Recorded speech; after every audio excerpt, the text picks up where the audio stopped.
ರಾಜಕಾರಣದಲ್ಲಿ ಸಾರ್ವಜನಿಕ ಜೀವನದಲ್ಲಿ ಬಹಳ ಅಪರೂಪ ಅನ್ನುವಂಥ ವ್ಯಕ್ತಿತ್ವ ಹೊಂದಿದ್ದವರು ಶ್ರೀ ದಿವಂಗತ ಎಸ್ ಎಂ ಕೃಷ್ಣ ಅವರು.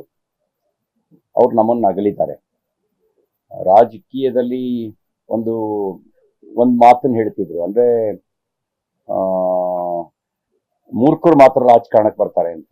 ಆ ಉಪನಾಮೆಯನ್ನ ದೂರಗೊಳಿಸ್ತವ್ರು ಎಸ್ ಎಂ ಕೃಷ್ಣ ಅವರು. ಅಧಿಕಾರ ಸಿಕ್ಕಿದಾಗ ಜನ ಗುರುತಿಸಿಕೊಳ್ಳೋ ರೀತಿಯಲ್ಲಿ ಕೆಲಸ ಮಾಡಿದ್ದಾರೆ. ಇವತ್ತು ಬೆಂಗಳೂರು IT ಸಿಟಿ ಅನ್ನುವಂಥ ಹೆಗ್ಗಳಿಕೆಗೆ ಪಾತ್ರ ಆಗಿದ್ರೆ ಬಹಳ ದೊಡ್ಡ ಕೊಡುಗೆ ಎಸ್ ಎಂ ಕೃಷ್ಣ ಅವ್ರದ್ದು ಇದೆ ಅನ್ನೋದು ನಿರ್ವಿವಾದವಾಗಿರ್ತಕ್ಕಂಥ ಸಂಗತಿ. ಅವ್ರು ಬೆಂಗಳೂರಿನ ಸಿಂಗಾಪುರ್ ಮಾದರಿಯಲ್ಲಿ ಕಟ್ಟಬೇಕು ಅಂತ ಅಂತಿದ್ದಾಗ ಬಹಳ ಜನ ಲೇವಡಿ ಮಾಡ್ತಾ ಇದ್ರು. ಆದ್ರೆ ಅವರೊಳಗೆ ಕನಸುಗಳಿತ್ತು. ಅವರ ಮುಖ್ಯಮಂತ್ರಿಯಾದ ಆಡಳಿತದ ಅವಧಿ ಅತ್ಯಂತ ಕಷ್ಟಕರವಾದಂಥ ದಿನಗಳು. ಒಂದ್ ಕಡೆ ಡಾಕ್ಟರ್ ರಾಜ್ಕುಮಾರ್ ಅವರ ಅಪಹರಣ, ಇಡೀ ರಾಜ್ಯ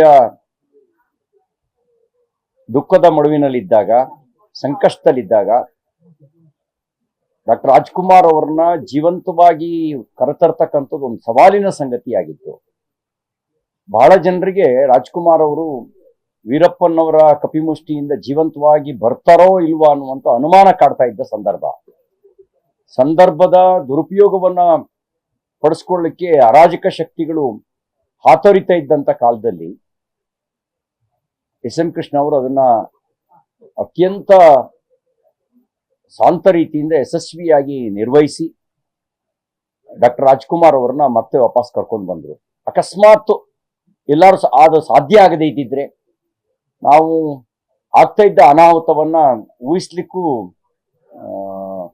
ಅಸಾಧ್ಯ. ಆ ರೀತಿ ಒಂದು ಜಾಣ್ಮೆಯ ಪ್ರದರ್ಶನವನ್ನು ಮಾಡಿದ್ರು. ಬರಗಾಲದ ನಡುವೆ, ಸಂಕಷ್ಟಗಳ ನಡುವೆ ರಾಜ್ಯವನ್ನ ನಿರ್ವಹಿಸಿದ್ರು. ಅವ್ರ ಪ್ರತಿಯೊಂದು ಮಾತು ಕೂಡ ತೂಕದ ಮಾತು.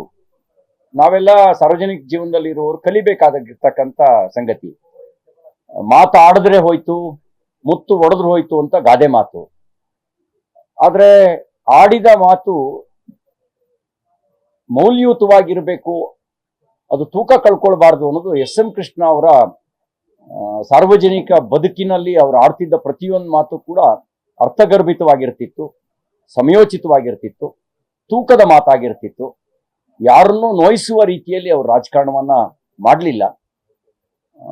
ಅಂತ ಒಂದು ಮುತ್ಸದ್ದಿ ರಾಜಕಾರಣಿಯನ್ನ ನಾವು ಕಳ್ಕೊಂಡಿದ್ದೀವಿ. ಅವರ ಬಹುಕಾಲದಿಂದ ಅವರ ಅನಾರೋಗ್ಯದಿಂದ ನರಳ್ತಾ ಇದ್ರು. ನಾನು ಆಸ್ಪತ್ರೆಗೆ ಭೇಟಿ ಕೊಟ್ಟು ಬಂದಿದ್ದೆ. ಅನಾರೋಗ್ಯದ ಕಡೆಗಾಲದಲ್ಲಿ ಅತ್ಯಂತ ಲವಲವಿಕೆಯಿಂದ ಒಂದು ಖಾಸಗಿ ಭೇಟಿ ಆಗಬೇಕು ಅಂದ್ರೂ ಮನೆಯಲ್ಲಿ ಹಿ ಈಸ್ ವೆರಿ ಸ್ಮಾರ್ಟ್. ಅಂದ್ರೆ ಡ್ರೆಸ್ ಕೋಡ್ ಇಂದ ಹಿಡಿದು ಪ್ರತಿಯೊಂದು ಕೂಡ ಸಿಸ್ಟಮೆಟಿಕ್ ಆಗಿದ್ದಂಥವ್ರು. ಕಡೆ ದಿನಗಳಲ್ಲಿ ತುಂಬಾ ನೋವನ್ನು ಅನುಭವಿಸ್ಬೇಕಾಯ್ತು, ಆಸ್ಪತ್ರೆಗಳಲ್ಲೇ ಕಳಿಬೇಕಾಯ್ತು. ಅವರು ಇವತ್ತು ನಮ್ಮನ್ನು ಅಗಲಿದ್ದಾರೆ. ಅವರ ಅಗಲಿಕೆಯ ದುಃಖ ಬರೀ ಅವ್ರ ಕುಟುಂಬಕ್ಕೆ ಮಾತ್ರ ಅಲ್ಲ, ನಾಡಿನ ಜನರಿಗೂ ಕೂಡ ಆಗಿದೆ. ಅವರ ದುಃಖವನ್ನು ಭರಿಸ್ತಕ್ಕಂಥ ಶಕ್ತಿಯನ್ನ ಭಗವಂತ ದಯಪಾಲಿಸ್ಲಿ, ಅವರ ಆತ್ಮಕ್ಕೆ ಸದ್ಗತಿ ದೊರಕಲಿ ಅಂತ ಹೇಳಿ ಪ್ರಾರ್ಥಿಸಿ ತುಂಬು ಹೃದಯದ ಶ್ರದ್ಧಾಂಜಲಿನ ಸಲ್ಲಿಸ್ತೀನಿ. ಹೇಳಲಿಕ್ಕೆ ಹೋದ್ರೆ ಬಹಳ ಮಾತುಗಳಿದಾವೆ ಅವ್ರ ಬಗ್ಗೆ. ಮಾತುಗಳಿಂದ ಅವ್ರನ್ನ ಪೂರ್ಣ ಪ್ರಮಾಣದಲ್ಲಿ ಅವರ ಜೀವನವನ್ನು ಕಟ್ಕೊಳ್ಳೋಕೆ ಸಾಧ್ಯ ಇಲ್ಲ.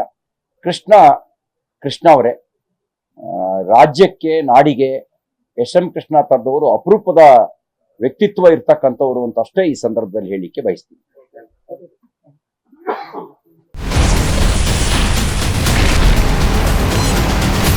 Ashwavega English News.